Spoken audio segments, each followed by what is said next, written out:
चलिए, very good evening to all of you. सभी के सभी फटाफट एक बार, आज हम वैसे तो नया चैप्टर स्टार्ट करने जा रहे हैं। लास्ट बहुत सारे बच्चों ने मुझे अपना होमवर्क भेज दिया है, पर कुछ बच्चे ऐसे हैं जिनका अभी तक मेरे पास होमवर्क नहीं आया। तो आज मैं आपको लास्ट दिन दे रहा हूँ। मुझे फर्स्ट 40 हम पहले कर चुके थे, फर्स्ट लास्ट जो हमने बोले थे 40 to 80 वो आपको भेजने हैं। और अब जितने भी अब बचे हुए हैं, मेरे ख्याल से 115 क्वेश्चन है, तो आप पूरे अटेम्प्ट कर सकते हो। तो पूरे अटेम्प्ट कर आज के आज आपको मुझे भेजने, ठीक है? पूरे अटेम्प्ट कर लेना, आज के आज आप मुझे भेज देंगे सेकंड चैप्टर से, ठीक है? मैं आपको एक दिन दूंगा जिसमें हम डाउट सेशन रख लेंगे सेकंड चैप्टर का दोबारा से। आपको जो भी डाउट पूछने हो आप पूछ सकते हैं। बट आज हम नया चैप्टर स्टार्ट करने जा रहे हैं, that is called linear equation in two variables, ठीक है?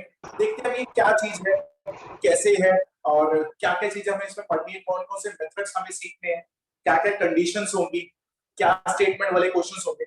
जो स्टेटमेंट वाले क्वेश्चंस मैं इस चैप्टर में आपको करवाऊंगा, बिल्कुल एग्जैक्टली सिमिलर आपके फोर्थ चैप्टर में भी आएंगे, क्वालिटी।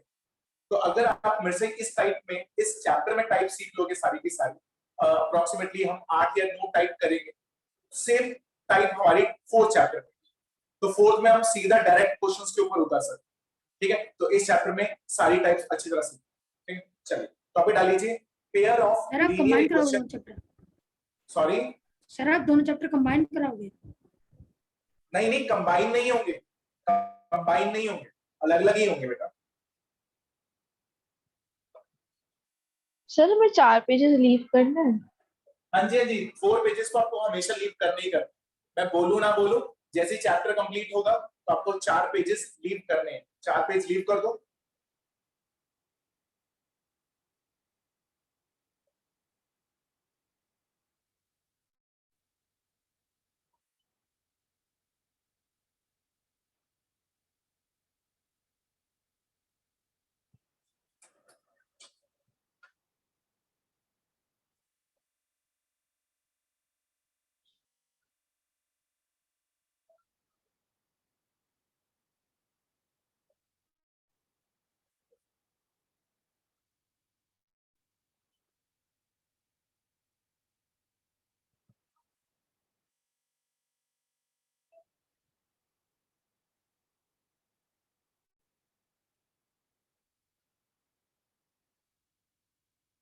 चलो, तो पहले तो हम इस चैप्टर का मतलब समझते हैं कि इसमें इतनी बड़ी स्टेटमेंट क्यों लिखी है। हमने 9th स्टैंडर्ड में पढ़ा था लीनियर इक्वेशन इनटू वेरिएबल्स, ठीक है? Linear equation. अब यहाँ पर एक वर्ड जुड़ गया, पेयर। पेयर मतलब that will B two equations, ठीक है? सभी को पता है हम पेयर वर्ड किस लिए यूज करते हैं, दो के लिए यूज करते हैं। अच्छा जी, अब यहाँ पर हमारे पास लीनियर इक्वेशन है। लीनियर इक्वेशन मतलब डिग्री 1, ओके। टू वेरिएबल्स मतलब that will be equation in x and y, ठीक है? तो पूरा स्टेटमेंट क्या बना, अब देखते हैं इसकी रिप्रेजेंटेशन। लिखना मतलब यहाँ रिप्रेजेंटेशन।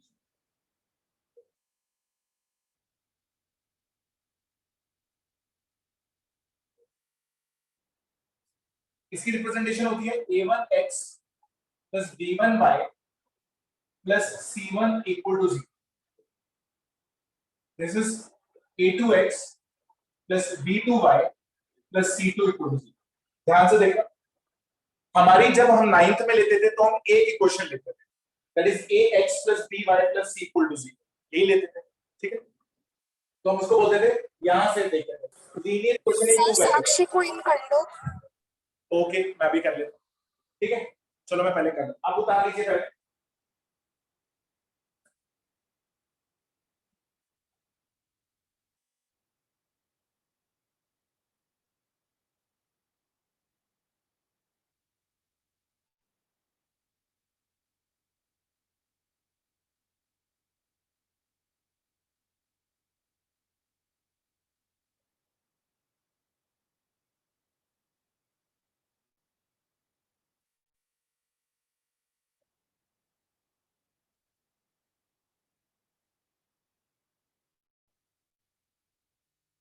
बेटा जो लेट आए हैं प्लीज थोड़ा जल्दी आया करो, ठीक है?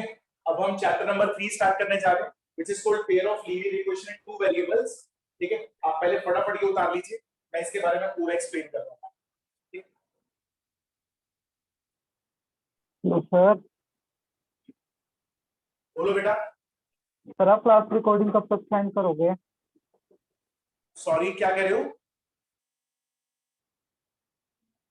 सर आप क्लास रिकॉर्डिंग कब तक सेंड करोगे? बाबू after 9। Done sir. Okay sir. ठीक है,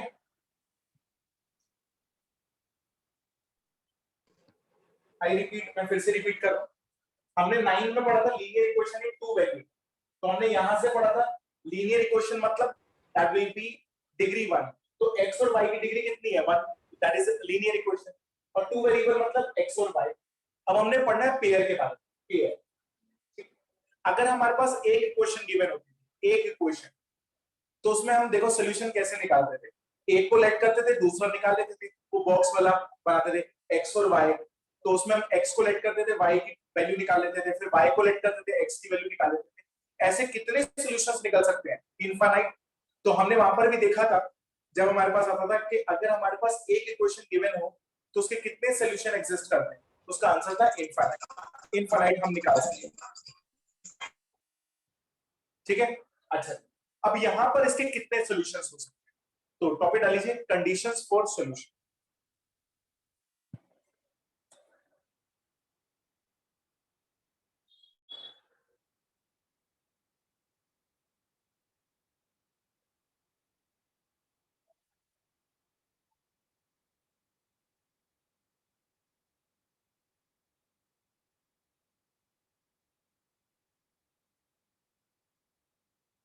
सर अभी लिखना नहीं है ना? क्या कह रहे हो बेटा? अभी लिखना नहीं है ना? नहीं नहीं, लिख लो, मेरे साथ साथ लिख लो, फिर मैं समझाता हूँ। ठीक है।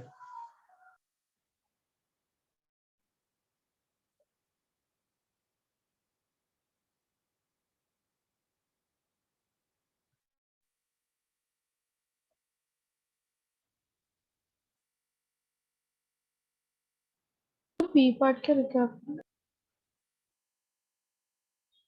फर्स्ट है unique solution, second no solution, third will be infinite many solution.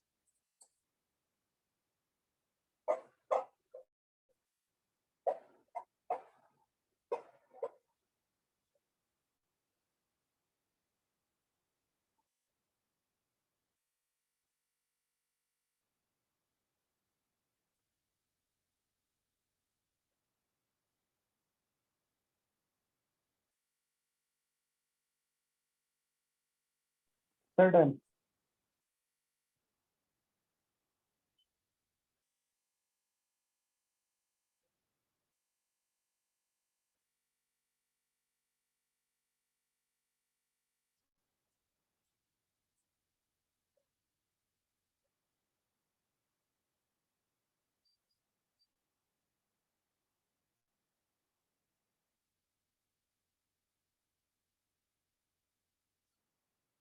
चलिए, हम क्या करते हैं, जब भी हम किसी सॉल्यूशन को चेक करते हैं तो हम C2 को उठाकर इधर ले आते हैं, C1 और C2 को उठाकर इक्वल टू के इधर ले आते हैं। ठीक है, हमें ऐसा ही मिलेगा। चलो, हमने जब भी सॉल्व करना है तो ऐसे सॉल्व करना है, ax + by, जो भी कांस्टेंट होगा उसको उठाकर हम इधर ले आए। अब हमें तीनों सॉल्यूशंस के बारे में देखना है। पेन डाउन कर देना, किसी का पेन ना चले। पहला है हमारे पास यूनिक सॉल्यूशन।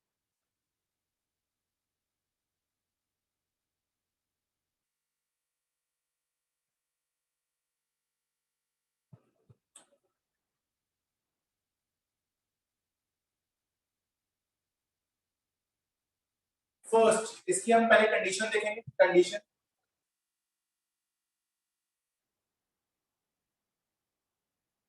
इसकी कंडीशन होती है हमारे पास a1/a2 is not equal to b1/b। ठीक है, प्लीज अभी लिखना मत, प्लीज यहाँ पर देखो। अभी कंडीशन हमें कैसे चेक करनी होगी, कैसे क्वेश्चंस आएंगे, मैं आपको करवाऊंगा। अभी आपको पहले कंडीशंस याद करनी है। यूनिक सॉल्यूशन की कंडीशन होती है a1/a2, यानी x का रेशो जो भी x है, a1/a2 रेशो b1/b2। अगर ये दोनों के दोनों इक्वल ना आए रेशो, तो उसको बोलते हैं यूनिक सॉल्यूशन। इसके कितने सॉल्यूशन एग्जिस्ट करते हैं? Unique solution. 1. यूनिक का मतलब होता है one, that is one solution. ठीक है, तो उसका एक ही सोल्यूशन एग्जिस्ट करता है। ठीक है, सेकंड, ग्राफिकली, ग्राफिकली कैसे रिप्रेजेंट होगा ये?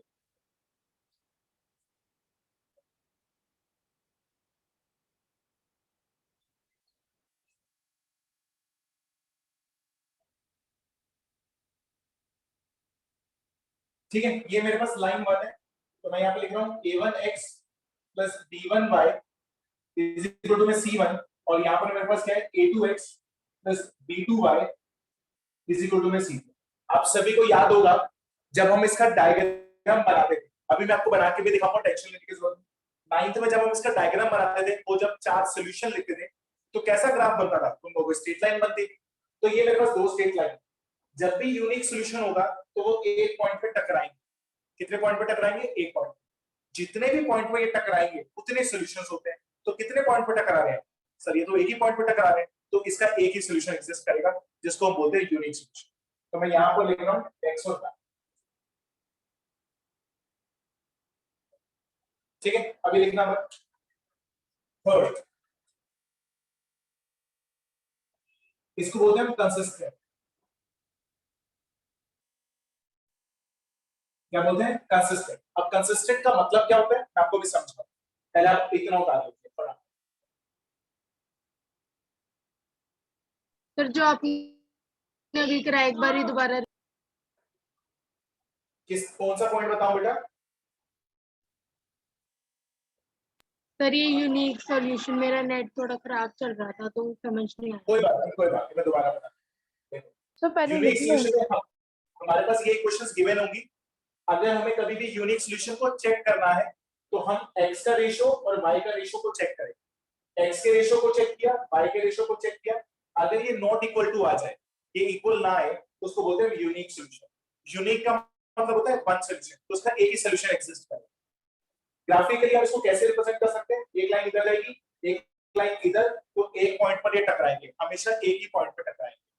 ठीक है, तो इसको बोलते हैं इंटरसेक्टिंग लाइंस। तो साइड में लिखिए ना, इंटरसेक्टिंग लाइंस। और थर्ड पॉइंट लिखिए ना कंसिस्टेंट। अभी कंसिस्टेंट का मतलब क्या होता है मैं अभी आपको क्लियर कर।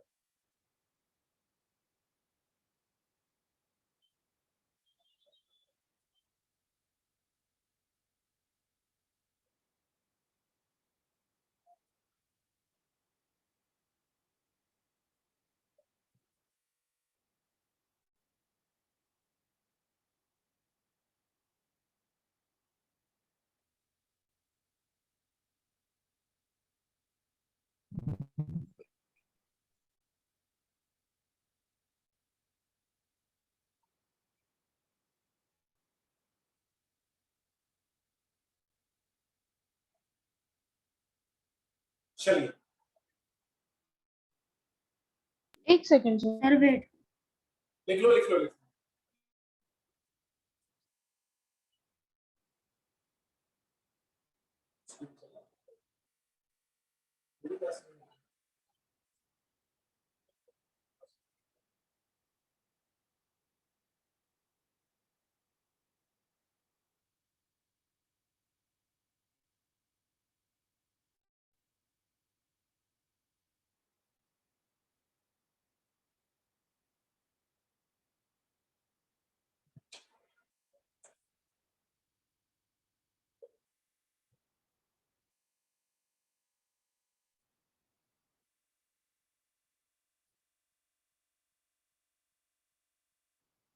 चलिए मैं अब कर रहा हूं, ठीक है।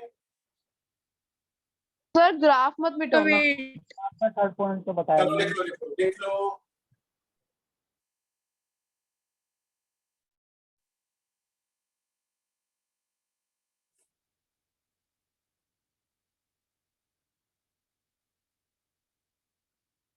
Done sir.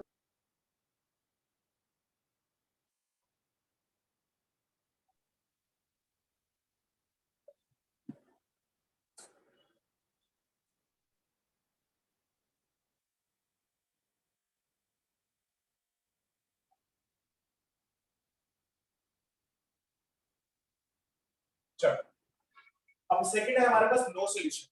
तो नो सॉल्यूशन की कंडीशन क्या होगी भाई? इसकी कंडीशन होती है a1 by a2 is equal to में b1 by b2 but not equal to c1 by c। Sir ठीक है, but no- कंसिस्टेंस अभी नहीं लिखा होगा। क्या कह रहे हो बेटा? सर कंसिस्टेंस अभी नहीं लिखा होगा। कंसिस्टेंट अरे लिख रहे हैं, अभी हम लिख रहे हैं, आप इधर देखते रहिए।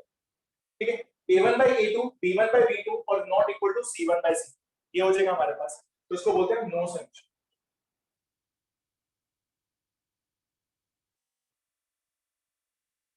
अच्छा जी, अब ग्राफिकली ये कैसा रिप्रेजेंट होगा?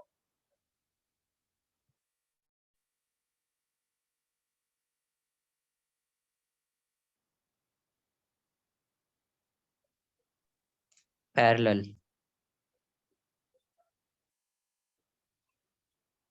अब ये लाइंस कैसी है? Parallel, that is called parallel. अब आपको नो सॉल्यूशन। अच्छा ये कितने पॉइंट पे कटेगी, कितने पॉइंट्स पर कैंसिल होगी? किसी भी पॉइंट पे नहीं। कोई भी नहीं, जीरो। किसी भी पॉइंट पर कैंसिल नहीं होगी। तो अगर किसी भी पॉइंट पर कैंसिल नहीं होगी तो उसका कोई सॉल्यूशन नहीं होगा, इसलिए बोला जाता है नो सॉल्यूशन। अब आपको याद हो गया होगा कि नो सॉल्यूशन मतलब कभी कभी भी टकराएंगी नहीं, कभी भी एक दूसरे को कैंसिल कट नहीं करेंगी। कट नहीं करेंगे तो उसका मतलब वो पैरेलल लाइंस होगी, मेरा डायग्राम। ये कंडीशन तो आपको याद रखनी पड़ेगी, इसको बोलते हैं इनकंसिस्टेंट।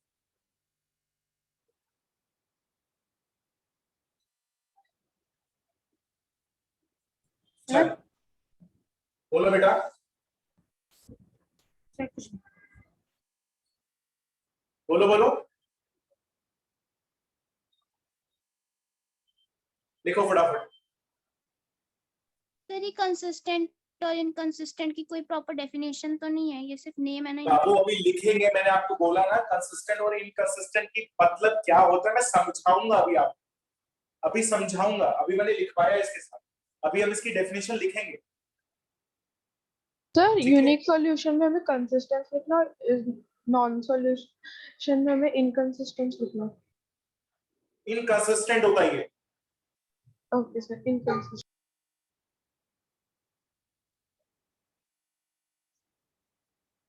फटाफट लिखिए।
एक सेकंड सर। ओके ओके, उतार लीजिए आप।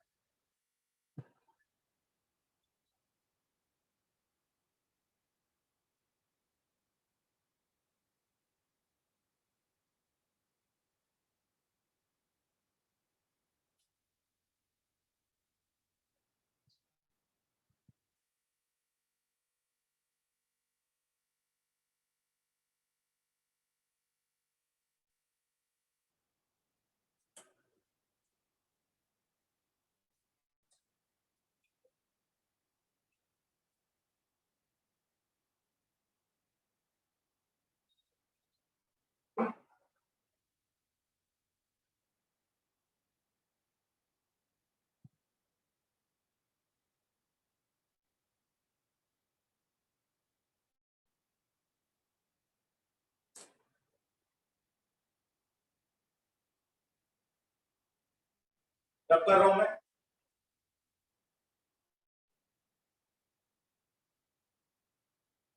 चलो सर सी। अगर इसमें इनकंसिस्टेंट है, दूसरे वाले में अभी लिखते हैं सी। सर आपने बी अच्छा। लिख दिया, वहां पे सी है। अरे तो ना ठीक कर लिया करो खुद से, खुद भी तो थोड़ा कुछ किया करो कुछ, ठीक है। कंडीशंस, कंडीशन क्या है अब इसमें, इनफाइनाइटली मैनी सॉल्यूशन, इसमें कंडीशन होती है a1 by a2 is equal to b1 by b2 is equal to c1 by c। इसमें ये तीनों के तीनों इक्वल होते हैं, ठीक है। इसको बोलते हैं इनफाइनाइटली मैनी सॉल्यूशन, इनफाइनाइट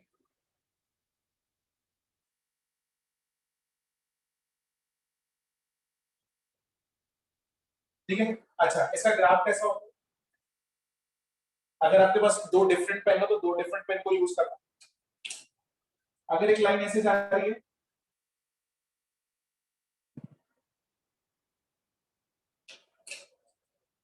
तो दूसरी लाइन भी इसी के ऊपर ही होगी,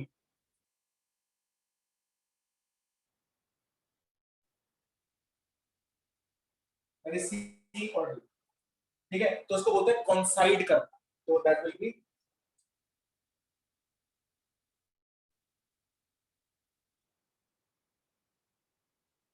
ठीक है, कॉन्साइड लाइंस, ठीक है। इसको बोलते हैं कंसिस्टेंट, इसको बोलते हैं कंसिस्टेंट।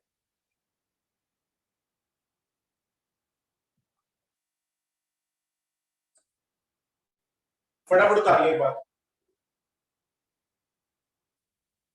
ए से पहले सर सी पॉइंट है। क्या कह रहे हो बेटा, ये सी पॉइंट है ना इनफाइनाइटली मैनी सॉल्यूशंस। तो सर जो आपने ग्राफ बनाया उसमें हाँ सी पॉइंट है बेटा, ए और बी मैंने इसको मार्क कर दिया, ब्लू वाली को, रेड वाली को मैंने मार्क कर दिया, सी और बी।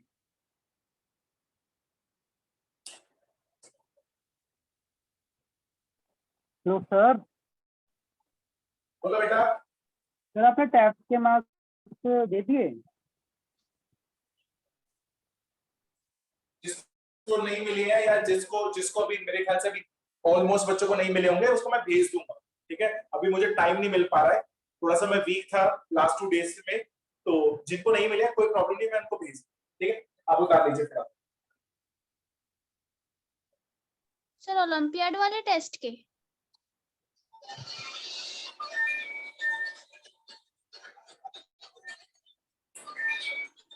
Sir 2 minute. हाँ उतार लीजिए।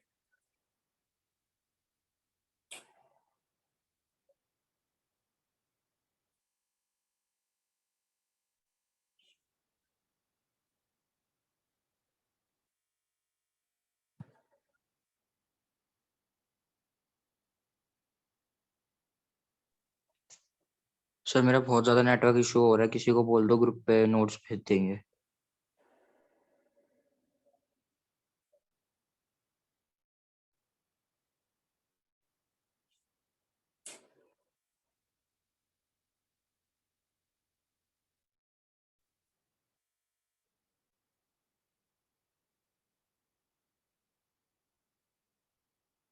चलिए अब इसके नीचे नोट बना लीजिए सभी के सभी, ऊपर से रब कर रहा हूं हल्का सा।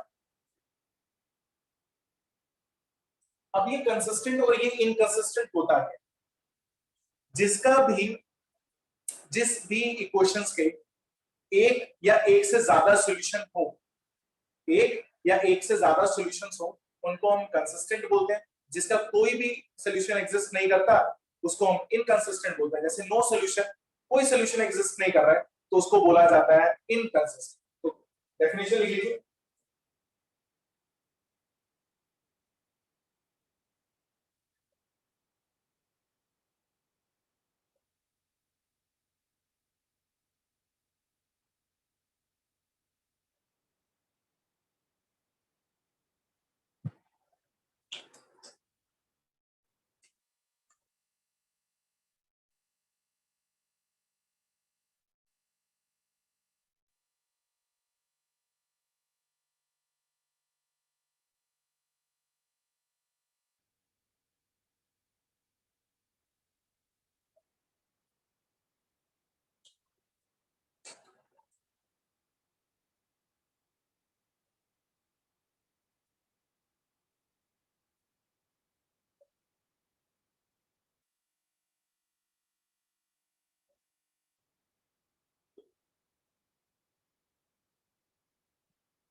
चलिए फटाफट लिखिए।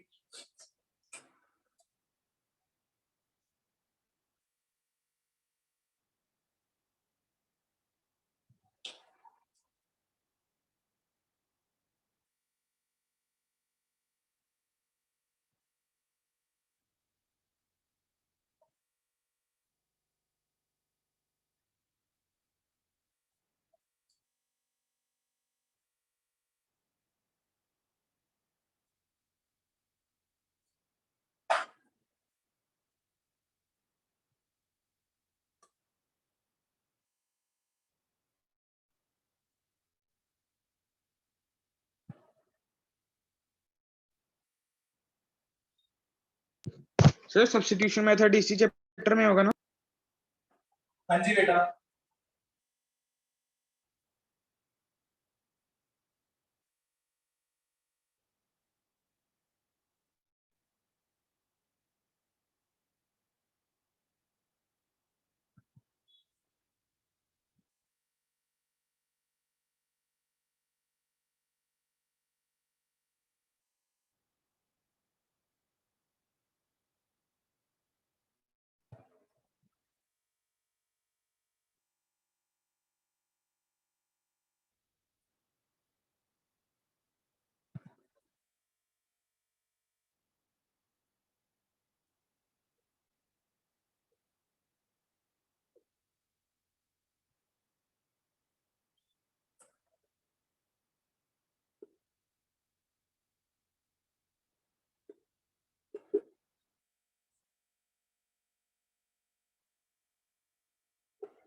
चलिए 3 पार्ट मैंने आपको दिए हैं, आप खुद से एक बार ट्राई कर सकते हो। चलो 1-2 क्वेश्चन मैं आपको करके दिखा देता हूँ। चलो सर अभी रुक जाओ।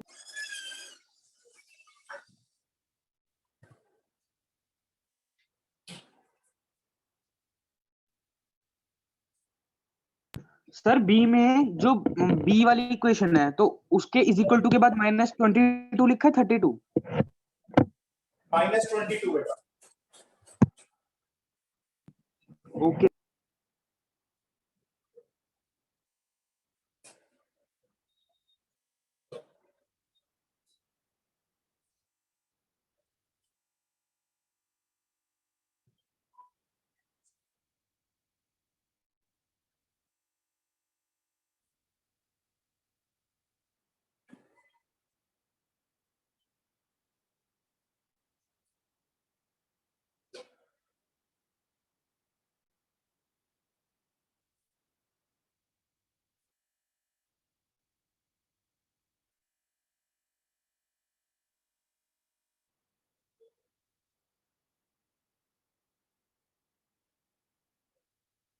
Sir done.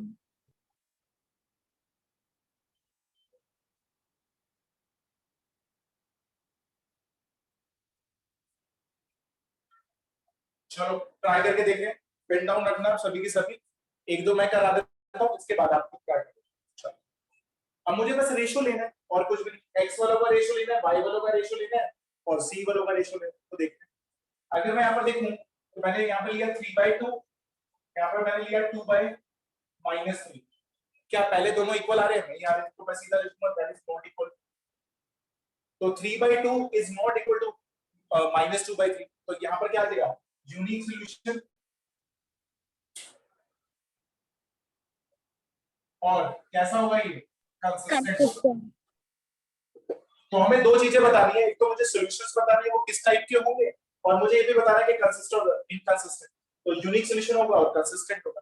ठीक, बी पार्ट देखते हैं। अगर मैं बी पार्ट देखूं तो पहले तो ये स्टैंडर्ड फॉर्म में नहीं, यहाँ पर 11 दे रखा है और यहाँ पर इक्वल टू में -2, तो यहाँ पर तो पहले मुझे इस कांस्टेंट को इक्वल टू में लाना पड़ेगा, तो हम पहले लेकर आते हैं। तो फर्स्ट ऑफ ऑल दोनों की दोनों इक्वेशन स्टैंडर्ड होती है। ये स्टैंडर्ड है जो हमने पहले देखी, इक्वल टू के इधर होना चाहिए कांस्टेंट। ये भी स्टैंडर्ड है, पर this is not the standard, ये वाला, तो उसको स्टैंडर्ड में कन्वर्ट करना। तो मेरे पास यहाँ पर दिया हुआ 5x -3y 11 हो जाएगा, उधर जाके 11 हो जाएगा, सर ठीक है। यहाँ पर दिया हुआ -10x plus 6y is equal to में -20, करके देखते हैं। तो दिस इज 5/10, ठीक है, -10 है तो -10 लिखेंगे, -3/6 और 11/-, ये तीनों के तीनों इक्वल आ रहे हैं, देखो कैसे, ये आ रहा है -1/2, ये भी कैंसिल होने पे -1/2, ये भी कैंसिल होने पे -1, ये तो तीनों इक्वल आ रहे हैं। तो जब तीनों इक्वल होते हैं तो उसको क्या बोलते हैं, Infinite many solutions, and it is a consistent.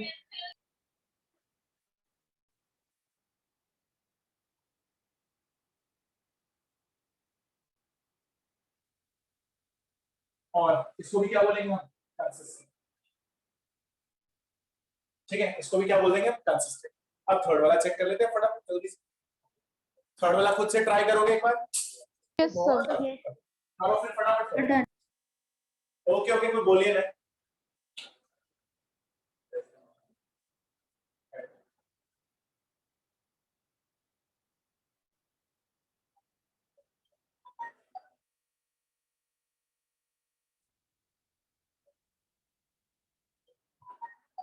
The third no solution.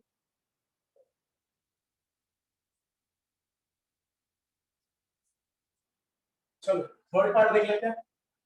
तो अगर मैं 2/4 और -3/-6 को चेक करता हूँ और 8/9 को चेक करता हूँ, तो ये तो हमारे पास इक्वल आ रहा है, पर ये नॉट इक्वल टू आ रहा है। Infinitely many solutions. 1/2 which is not equal to 8/, ठीक है, तो ये हमारे पास आ रहा है। तो देखते हैं इसको क्या लिखेंगे, इसको लिखेंगे most,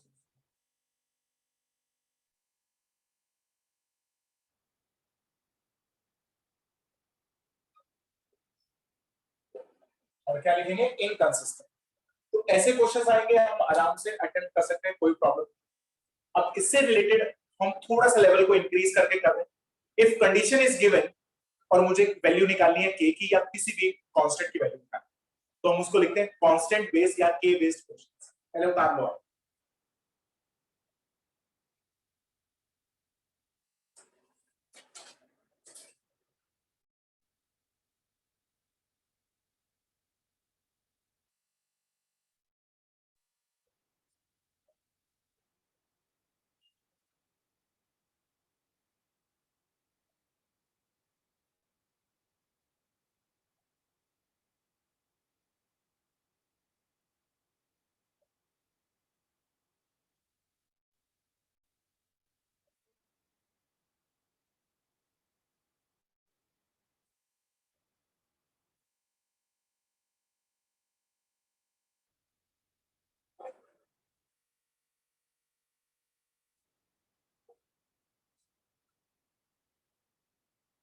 चलो, ये कंडीशंस तो हमें याद होगी अच्छी तरह, ठीक है, कंडीशंस भी याद हो गई, उनका समझ में भी आ गया क्या क्या मतलब होता है, डायग्राम भी समझ में आ गए। अगर एक पॉइंट पे कट करेंगे तो एक सोल्यूशन मतलब यूनिक सोल्यूशन, अगर वो पैरेलल होंगे तो कभी नहीं टकराएंगे, कभी नहीं टकराएंगे तो उनका कोई सोल्यूशन नहीं होगा। और अगर एक कॉन्साइड कर जाए, अब बच्चों को कॉन्साइड का मतलब क्या होता है और इसके इनफाइनाइटली मेनी सॉल्यूशंस क्यों है, उसका रीजन दे रहा हूं। अगर मेरे पास एक लाइन है और दूसरी लाइन भी इसके ऊपर ही है, तो मैंने कहा जितनी बार ये टकराएंगे उतने सॉल्यूशंस बनेंगे। तो ये कितनी बार टकराएंगे, सॉरी तो इनफिनिटी बार टकरा रहे होंगे, वो यहाँ पे भी टकराएंगे, यहाँ पर भी, यहाँ पर भी, यहाँ पर भी, एंड सो ऑन। जब तक ये रेट चलती रहेगी तब तक ये टकराते रहेंगे, इसलिए इसका सोल्यूशन को बोला जाता है इनफाइनाइटली मैनी सॉल्यूशंस। क्या मेरी बात समझ में आ रही है? Yes, sir. यस अगर एक पॉइंट पे टकराएगी तो क्या बोलेंगे? Unique solution. Unique solution. Unique solution. अगर पैरेलल होगी तो उसको क्या बोलेंगे? No solution. No solution. No solution. और अगर कोइंसाइड कर गई तो फाइनाइटली मैनी सॉल्यूशंस। ठीक है, अच्छा, कंडीशंस भी याद हो गई। अब कंडीशन बेस्ड क्वेश्चंस आते हैं, तो देखते हैं। तो टॉपिक डालीजिए, that is condition based question.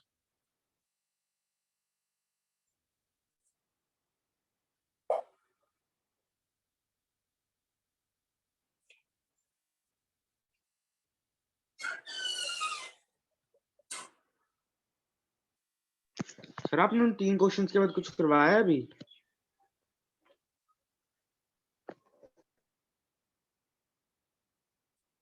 नहीं बेटा, ये टॉपिक कर रहे हैं अभी। Okay sir. चलिए, कंडीशन बेस्ड क्वेश्चन, मैं क्वेश्चन लिखता हूँ, सॉल्व कराता हूँ, फिर देखते हैं।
मैं आपको करके दिखा रहा हूँ, ठीक है, आप बस क्वेश्चन उतार दीजिए। Sir done. Sir, wait. Okay okay, आप उतार लीजिए।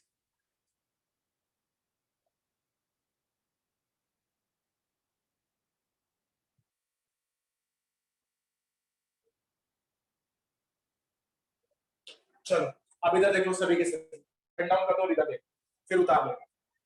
पहले तो मुझे जो ये क्वेश्चन करेंगे कि मैंने उनको स्टैंडर्ड में चेंज कर दिया, ठीक है, मैंने स्टैंडर्ड में चेंज कर लिया। अब मुझे कंडीशन दी हुई है यूनिक सॉल्यूशन, मुझे कंडीशन क्या दे दी? यूनिक सॉल्यूशन, तो कंडीशन लगा देते हैं।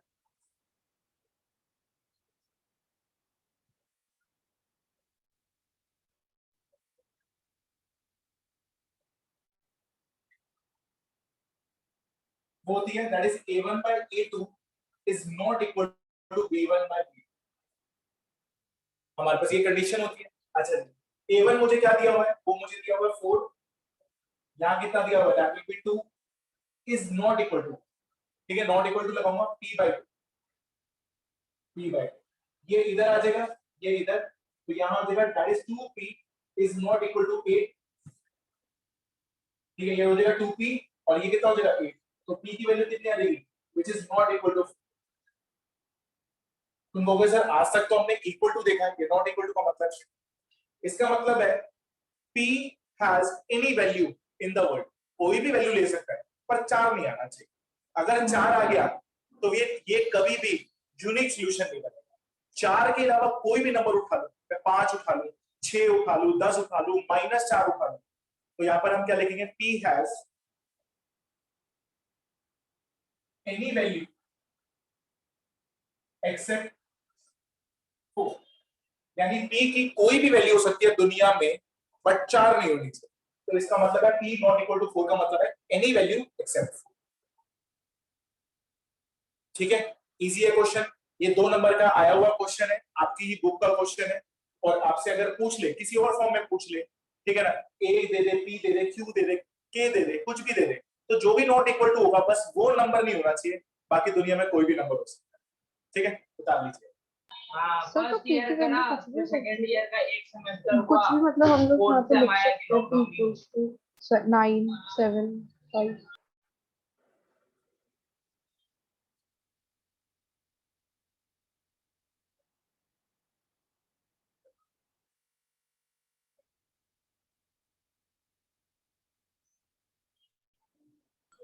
Done, sir.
चलो एक क्वेश्चन और देता हूं, मुझे करके बताइए।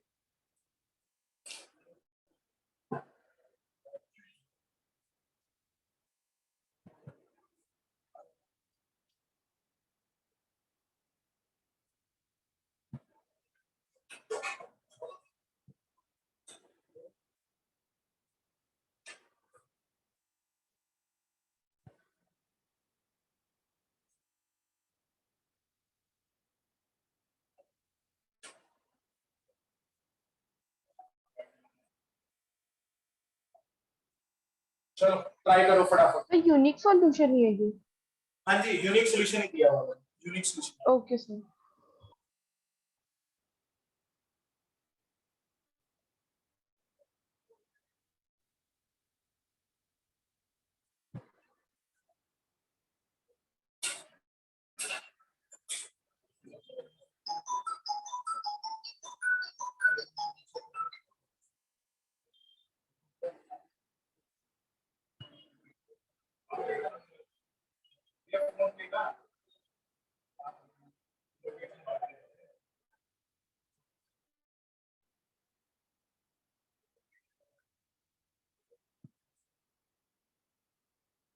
Done, sir. Done, sir. Done.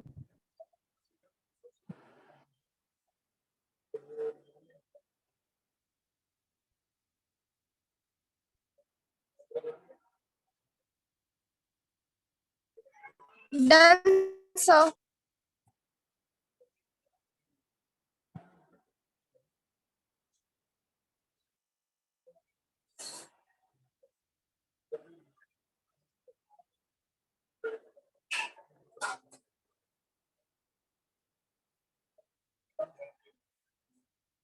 चलो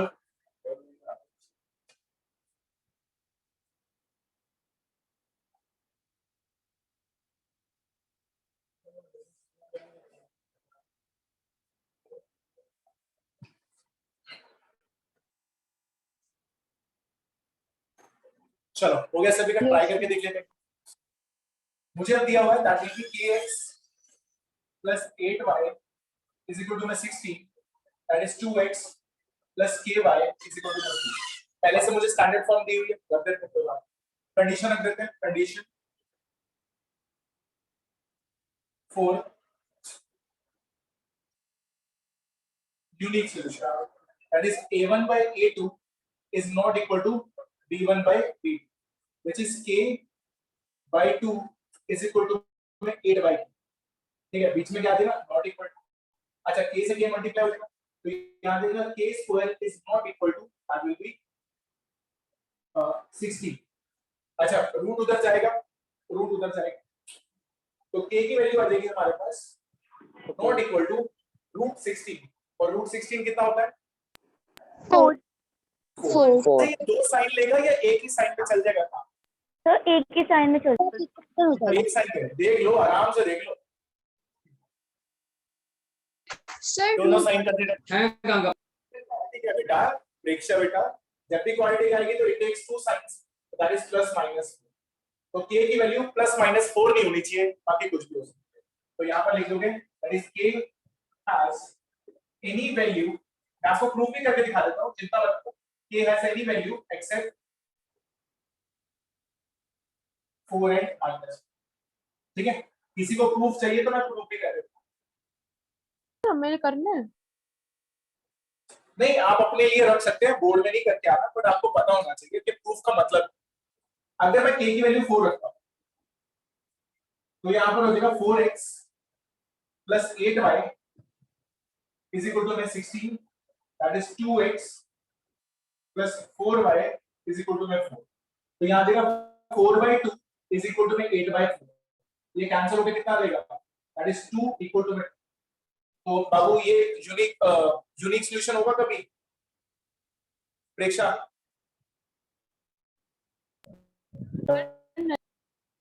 नहीं होगा। अगर देखो मैं -4 को रख के दिखाता हूं, a इज इक्वल टू में माइनस, तो देखो इक्वेशन क्या बनेगी, -4। अगर आपको थर्ड भी दिखाना तो दिखा सकते 16/, तो यहाँ पे बनेगा -4x plus 8y is equal to 16, that is 2x minus 4y is equal to 4। तो -4/2 और -8/4 which is not equal to 16/4। इसको कैंसिल कर नो सॉल्यूशन बन जाएगा। तो अभी भी ये यूनिक सॉल्यूशन नहीं तो ये नो सॉल्यूशन। तो मुझे तो यूनिक सॉल्यूशन चाहिए ना, तो 4 और -4 पर नहीं बनता, बाकी दुनिया में कोई भी नंबर उठा के रख दो बनेगा ही बनेगा। ठीक है, और जब भी क्वाड्रेटिक आए, दो रूट्स एग्जिस्ट करते हैं, थोड़ा सा दिमाग लगाइए। ठीक है, अब कब हमें क्या लेना है, कैसे लेना है, मैं आपको पूरा सिखाऊंगा। ठीक है, फटाफट बताइए। सर डाउट है। Hello sir.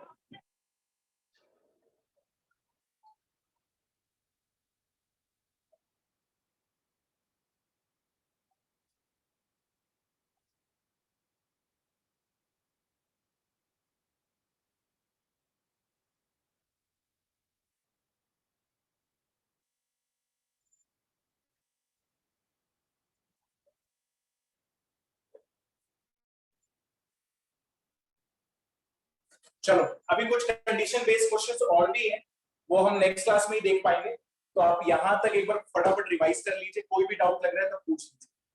ठीक है सर बोलो बेटा। फिर जो आपने पहले क्वेश्चन करवाए थे पर सर उनमें तो कंडीशन हमें दी नहीं थी, तो सर आपने मतलब कैसे पता चला कि सर वो यूनिक है या नो है? बाबू आपकी वॉइस क्लियर नहीं है मेरे तक।